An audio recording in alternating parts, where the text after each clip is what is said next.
వీటెన్ news కి స్వాగతం. తూర్పుగోదావరి జిల్లా గోకవరం మాళలతో ప్రసిద్ధిగాంచిన అమ్మవారిగా గద్దెలలో వెలిసిన కనకదుర్గమ్మని భక్తులు పూజిస్తారు. ఎలాంటి దుష్ట శక్తులు ఆవహించిన అమ్మవారి సన్నిధికి వెళితే వెంటనే భక్తులకు వదిలి పారిపోవాల్సిందే. ప్రధాన రహదారిని ఆనుకుని ఉన్న ఈ కనకదుర్గ అమ్మవారి ప్రతినిత్యం ప్రయాణికులు చక్కగా చల్లగా చూడాలని మొక్కుకుంటారు. భక్తుల విషయంలో మొక్కులు తీర్చే అమ్మవారుగా కనకదుర్గ అమ్మవారికి మండల కేంద్రంలో భక్తులు గట్టి నమ్మకం. విజయదశమి పురస్కరించుకుని 4వ శనివారం అమ్మవారికి ఇష్టమైన 108 పిండి వంటలను ఆర్యవేశ సంఘ మహిళలు భక్తులు సమర్పించుకున్నారు.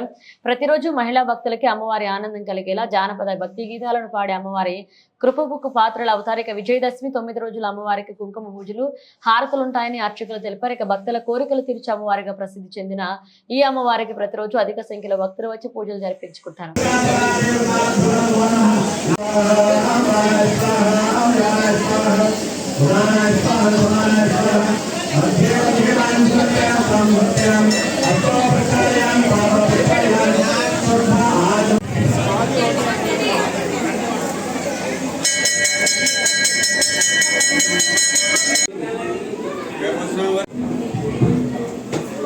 అమ్మా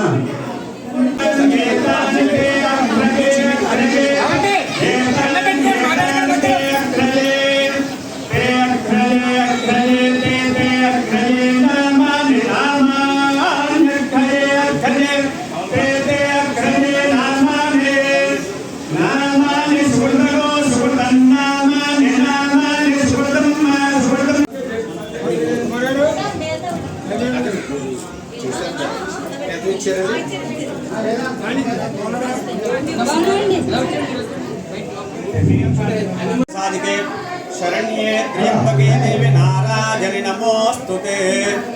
గోకవరం గ్రామంలో వేయించేసి ఉన్న వీరభద్రుని యొక్క గద్దెలో కనకదుర్గ అమ్మవారు వేయించేసి ఉన్నారు.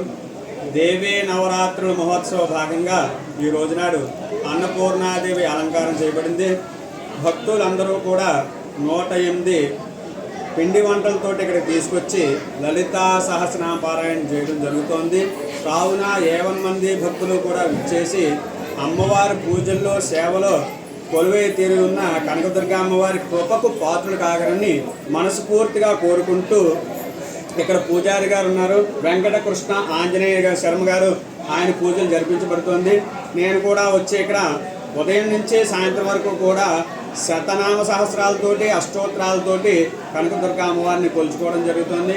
అలాగే ప్రతిరోజు కూడా ఒక్కొక్క దంపతుల చేత ఇక్కడ పూజలు నిర్వహించబడుతున్నాయి. కాబట్టి కావున సరస్వతీదేవి యొక్క అలంకారం రోజునాడు అందరూ చిన్నపిల్లలందరూ కూడా వచ్చి పూజలో పాల్గొని అమ్మవారి కృపకు పాత్రగాలను కోరుకుంటాం, మనస్ఫూర్తిగా కోరుకుంటున్నాం. 108 రకాల పిండి వంటలు చేయడం వల్ల ఏంటంటే 108 పిండి వంటలు అనేది అమ్మవారికి ప్రతిరోజు కూడా ఒక్కొక్క రోజు ఒక్కొక్క ప్రసాదం ఇవ్వడం జరుగుతుంది.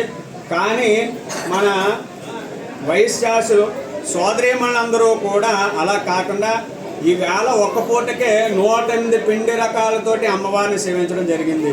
కావున 7 మంది భక్తులు కూడా అమ్మవారు అందరినీ చల్లగా చూడాలని, అమ్మవారి చల్లని కంటి చూపు వాళ్ళందరి మీద పడాలని మనస్ఫూర్తిగా కోరుకుంటున్నాం. జై బోలో మాతా మహారాజ్ఞకి, జై బోలో మాతా మహారాజ్ఞకి.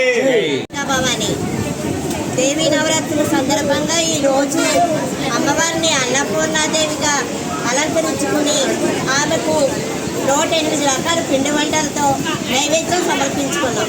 మనందరికీ కూడా అన్నపానాదులకు లోటు లేకుండా ఉండాలని, అందరినీ చల్లగా చూడాలని, గ్రామం అంతా సుభిక్షంగా ఉండాలని, పాడి పంటలకు లోటు లేకుండా ఉండాలని అమ్మవారిని ఈ విధంగా కొలుచుకుని ఊరందరం కలిసి 108 రకాల పిండి వంటలు అమ్మవారికి సమర్పించుకోవడం జరిగింది. ఈ విధంగా మొత్తం మహిళా భక్తులందరూ కూడా తనకు తోచిన విధంగా ప్రతి ఒక్కళ్ళు ఏదో ఒక పిండి వంట చేసి తీసుకొచ్చి అమ్మవారికి సమర్పించుకున్నాం. ఈ విధంగా చేయడం వల్ల మాకు చాలా ఆనందంగా ఉంది. మొత్తం ఇక్కడ ఈ దుర్గాదేవిని గద్దె దగ్గర నిలబెట్టుకుని చాలా ఏళ్ళబట్టి అందరం ఇలాగే చేసుకుంటున్నాం. చాలా ప్రత్యేకంగా జరుగుతుంది ఇక్కడ అంతా బాగానే. మహిమగల తల్లి, ఈ తల్లిని ఏం కోరుకున్నా మనకి అన్నీ నెరవేరుతాయి అనే ఒక ప్రసిద్ధి కూడా ఉంది. ప్రతి శుక్రవారం ఇక్కడ లలితా సహస్రం పారాయణం చేయడం జరుగుతుంది. పౌర్ణమి నాడు కూడా వచ్చి ప్రత్యేకంగా లలితా సహస్రం పారాయణం అన్నీ చేస్తారు ఇక్కడ. మనకి ఈ విధంగా అన్ని విధాలుగా ఆ తల్లి అందరినీ చల్లగా చూడాలని ఈ విధంగా చేసుకుంటున్నాం.